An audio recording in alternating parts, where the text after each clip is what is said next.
Bonjour tout le monde. Alors dans cette vidéo, je vais vous présenter un moyen assez spécial pour passer de la 3D à la 2D. Et cette méthode que vous avez pu lire dans le titre, c'est la perspective isométrique. Et la particularité de cette méthode, c'est qu'il n'y a pas vraiment de perspective, ou du moins on retrouve des longueurs, des angles et les lignes parallèles conservées.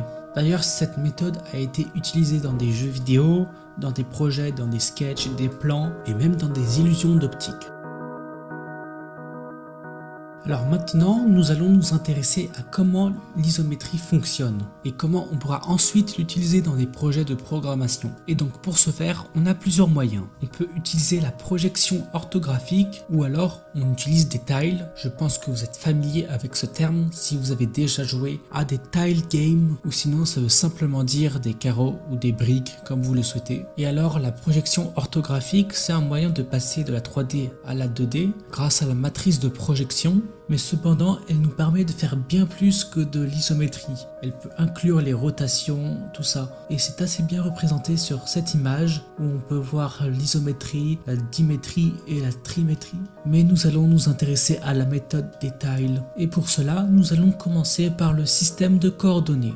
Alors la flèche à droite, ce sera notre axe X, la flèche à gauche, ce sera notre axe Z, et la flèche en haut, ce sera notre axe Y. Et l'angle entre les différents axes, ce sera 360 divisé par 3, donc 120 degrés. À la suite, je vais vous montrer comment on pourra changer cela. Et maintenant, revenons aux tiles. Alors comment caractériser une tile? Alors pour l'instant, on va ignorer l'axe Y, et donc une tile est caractérisée par sa diagonale A et B. Avec différentes tailles de ces valeurs, on observe différents résultats.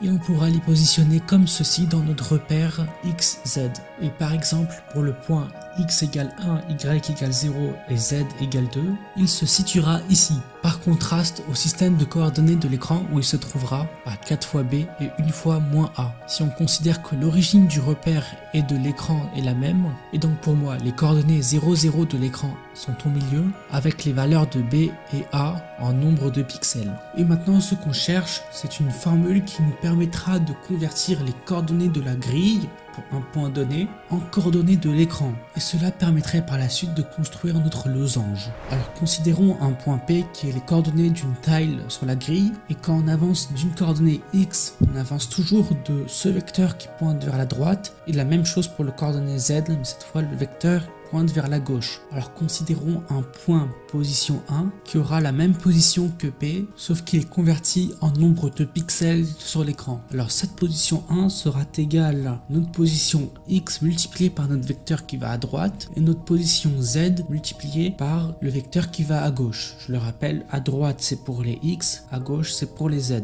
Et donc on se retrouve avec cette formule pour convertir les coordonnées de la grille en coordonnées de l'écran. Donc, si vous avez un système de coordonnées différent, globalement on aura la même formule sauf que vous aurez peut-être l'axe qui est inversé ou un truc qui est décalé. Et maintenant on va chercher à calculer les positions 2, 3 et 4 de notre tile. Et pour cela c'est facile. Pour la position 2, on ajoute à la position 1 notre vecteur qui va à droite. Pour la position 3 c'est très facile, c'est juste 2 fois B et le coordonnée X ne change pas. Et pour la position finale, je pense que vous avez déduit, c'est le vecteur qui pointe vers la gauche. Donc on ajoute relativement à la position 1 le vecteur moins A, B. Et maintenant, avec ces 4 positions, on a seulement à remplir notre losange. Et voilà, notre tile est construit. Bon, vous pouvez rajouter de la couleur bien sûr, mais voilà. Alors maintenant, passons à la 3D, on a juste à rajouter l'axe Y. Et maintenant, à la place des tiles, on va former des cubes ou des briques, ou ce que vous voulez. Alors pour un point de par exemple X égale 2, la hauteur Y égale 2 et Z égale 0, il se situera ici. Bon, vous pouvez enlever la partie du bas si ça ne vous plaît pas, mais dans cette vidéo je la garde, je vous laisse pour le faire en exercice, et voilà. Alors un bloc est constitué de 7 points, mais on va rajouter un point 0 à cette position, car ce sera sur lequel tous les autres points seront relatifs, comme le point numéro 1 dans la 2D. Et donc d'après les propriétés que j'ai énoncées, le point 0 reprendra la même formule. On va tout d'abord chercher à créer les 4 points du losange d'en haut. Alors le point position 1 tout en haut sera égal par rapport à la position 0 à l'ajout du vecteur moins 2 de la position PY fois B. Prenez le temps d'y réfléchir quelques instants. Et ensuite les points 2 à 4 par rapport aux positions 1 c'est la même chose qu'en 2 dimensions. mais par rapport au point 1. Et les points 5, 6, 7, c'est la même chose qu'en 2 dimensions, mais par rapport au point 0. Et voilà, maintenant il ne nous reste plus qu'à remplir nos 3 quadrilatères. Je vous les énumère à l'écran.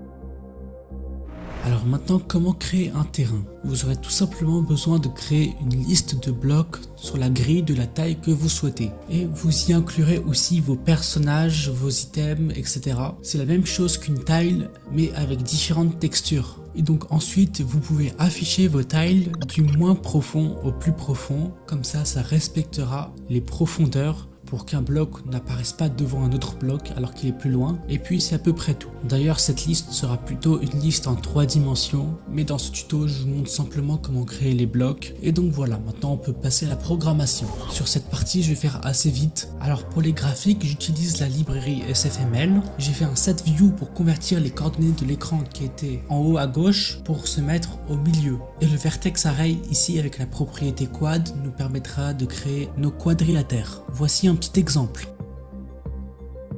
Et maintenant on va créer nos variables a et b qui seront les proportions de notre tile et la fonction tile qui va prendre en paramètre notre position et qui tracera notre tile. Et vous voyez que je crée mes 4 points et que je fais les calculs de vecteurs vus précédemment. Ensuite j'ajoute au vertex array nos 4 points qui vont être tracés et puis c'est tout. Vous voyez que j'ai pu tracer mon tile en position 0, 0. Et maintenant, si vous voulez tracer votre grille de tiles, vous avez juste à faire une double boucle for. Alors pour distinguer les tiles, je peux mettre une couleur aléatoire. Notez aussi que j'ai mis Y à la place de Z parce que j'ai pas voulu faire un point en 3 dimensions où la dimension Y n'est pas utilisée. Donc Y remplace Z.